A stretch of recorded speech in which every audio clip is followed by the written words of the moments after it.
नमस्कार दोस्तों, स्वागत है आपका हमारे एक और नए वीडियो में। आज हम आपको बताने वाले हैं चीन ताइवान संघर्ष के बारे में। चीन ताइवान संघर्ष की शुरुआत कैसे हुई, ताइवान का पूरा इतिहास क्या है, इस सभी के बारे में आज हम आपको डिटेल में बताने वाले हैं। तो वीडियो को शुरू से लेकर एंड तक आप लोग बारीकी से देखें और सबसे पहले हमारे चैनल को सब्सक्राइब जरूर कर लें। हम बात करने वाले हैं चीन ताइवान संघर्ष के बारे में। इसकी जो शुरुआत है, सबसे पहले हम आपको ताइवान का इतिहास बता देते हैं, उसके बाद हम आपको चीन ताइवान संघर्ष के बारे में बताएंगे। तो बात करते हैं ताइवान की। ताइवान आप देख रहे होंगे चीन से लगा हुआ एक छोटा सा द्वीप है। इसकी प्रशासन की बात करें तो सबसे पहले चीन में एक वंश था जिसका नाम था तांग वंश। तांग वंश के समय से मतलब ताइवान के बारे में इतिहास में जानकारी मिलती है। तांग वंश के समय से ही चीन के लोग यहाँ पर इनके आसपास के द्वीपों पर आकर बसने लगे थे। ये बात है 618 ईस्वी की। 618 ईस्वी से 907 के बीच में तांग वंश का शासन था चीन में, और इन्हीं के समय से चीन के लोग यहाँ के आसपास के द्वीपों पर थोड़ी थोड़ी संख्या में बसने लगे थे। यहाँ के आदिवासियों को हटाकर, यहाँ आदिवासी भी रहते थे तो उन्हीं को हटा कर थोड़ी थोड़ी करके वो वहाँ पर मतलब स्टार्ट हो चुका था यहाँ पर उनका बसना चीन के लोगों का। इसके बाद आते हैं कुबलई खां। ये भी एक चीन के शासक थे, कुबलई खां। कुबलई खां के समय में यानी कि 1263 से इनका शासन रहा था 1294 तक। तो इनके समय में यहाँ के निकट द्वीपों पर, ताइवान के जो निकट द्वीप हैं, इन पर यहाँ पर प्रशासन शुरू किया गया था। चीन की सरकार का यहाँ पर नागरिक प्रशासन यहाँ पर स्टार्ट किया था कुबलई खां के समय पे, यानी कि 1263 से 1294 के बीच में। तो यहाँ पर धीरे धीरे करके नागरिक प्रशासन शुरू हुआ चीन का। उसके बाद आता है मिग वंश। मिग वंश चला था, चीन का जो मिग वंश है वो आया था 1358 में। 1358 में मिग वंश की शुरुआत होती है जो कि 1644 तक चला था। और इन्हीं के टाइम पे, इन्हीं के शासनकाल में चीन ने इसका जो दक्षिण पश्चिम का इलाका है, दक्षिण और पश्चिम का जो इलाका है, ये वाला इलाका है, इस वाले इलाके पर धीरे धीरे करके चीन ने अपना प्रभुत्व स्थापित किया। यहाँ पर अपने लोग बसाए। यहाँ पर अधिकतर लोग चीनी शरणार्थी थे या चीन से जो भगाए हुए लोग थे, निर्वासित लोग थे, वो यहाँ पर आकर धीरे धीरे करके बसने लगे। और इसके जो उत्तर का जो इलाका है, यहाँ पर इस इलाके पर जापान ने अपना कब्जा कर लिया था 1358 के समय में।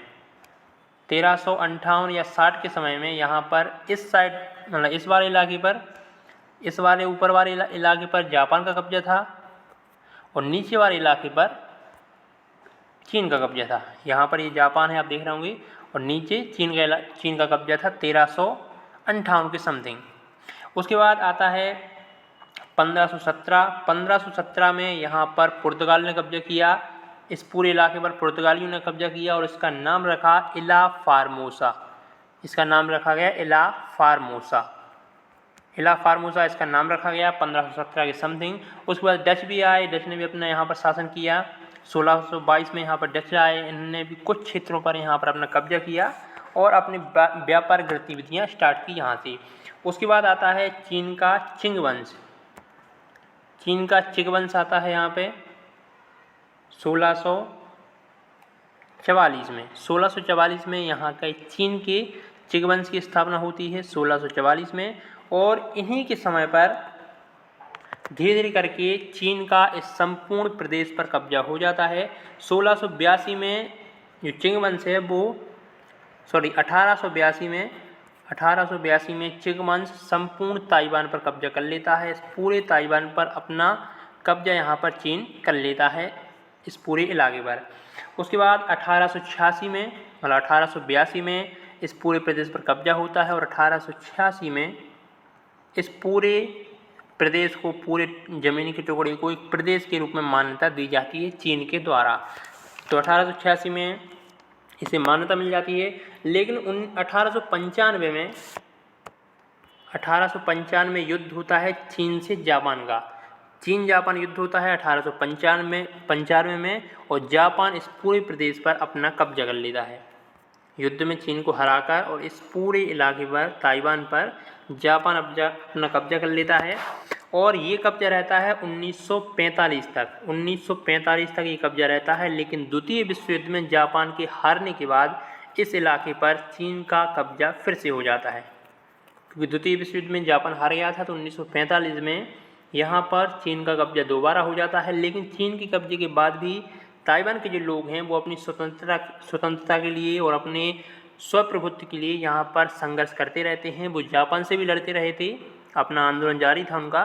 और 1945 के बाद चीन से भी वो लड़ते रहते हैं, संघर्ष करते रहते हैं, क्योंकि चीन की जो नीतियाँ थी यहाँ के लिए, यहाँ के लोगों के प्रति, वो कभी भी ठीक नहीं रही हैं, आज भी ठीक नहीं हैं।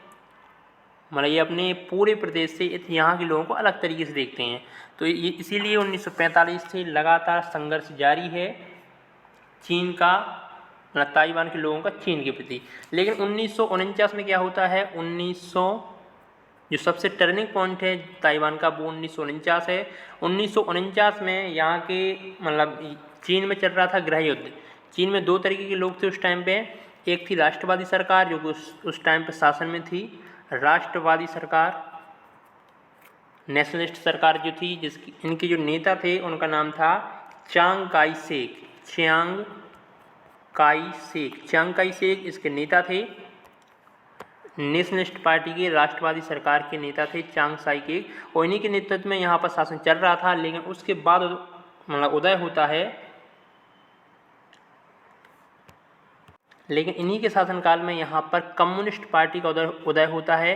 कम्युनिस्ट पार्टी जिसके नेता थे माओ से तुंग जिसके नेता थे कम्युनिस्ट पार्टी के, और इसका यहाँ पर उदय होता है और संघर्ष चालू हो जाता है कम्युनिस्ट पार्टी में और नेशनलिस्ट पार्टी में, राष्ट्रवादी पार्टी में और साम्यवादी पार्टी में। और धीरे धीरे करके साम्यवादी पार्टी पूरे प्रदेश पर कब्जा कर लेती है और चांग काई शेक को अपनी जान बचाकर अपनी सेना के साथ में ताइवान में शरण लेनी पड़ती है, ताइवान में आना पड़ता है।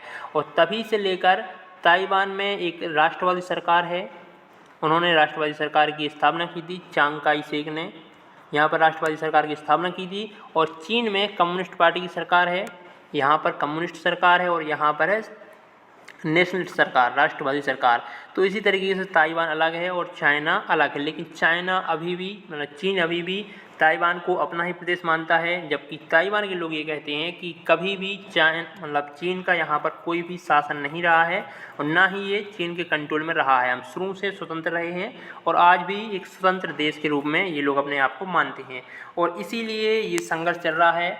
और अभी हाल ही के दिनों में ये संघर्ष ज़्यादा बढ़ चुका है, क्योंकि चीन क्या कर रहा है, यहाँ पर बहुत सारे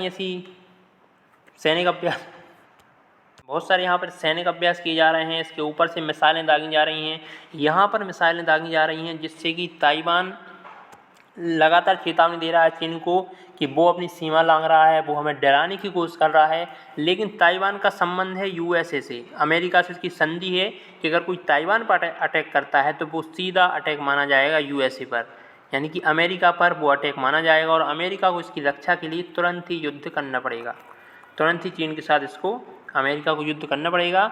तो इसी तरह की टेंशन यहाँ पर चल रही हैं। अमेरिका यहाँ अपने बेस भी बना रहा है, सैनिक बेस यहाँ पर तैयार किए जा रहे हैं,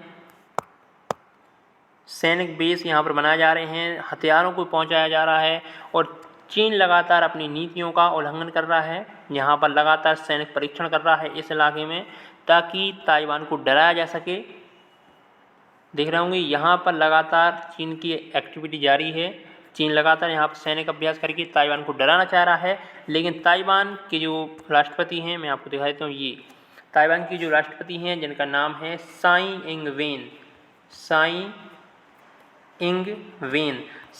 वेन यहाँ की राष्ट्रपति हैं ताइवान की। उन्होंने लगातार चीन को चेतावनी दी है कि हम किसी भी तरीके से मतलब चीन के दबाव में नहीं आएंगे, और अगर चीन मतलब हमारे प्रदेश में प्रतिक्रिया करता है, हमारे क्षेत्र में घुसता है, तो हम इसका कड़ा जवाब देंगे। तो इसी तरीके की टेंशन अभी फ़िलहाल में चीन में चल रही है। आपको इतिहास से समझ में आ गया होगा कि चीन और ताइवान का जो युद्ध है वो स्टार्ट क्यों हुआ है। चीन अभी भी इसको प्रदेश मानता है अपना, लेकिन ताइवान अपने आप को स्वतंत्र देश के रूप में देता है।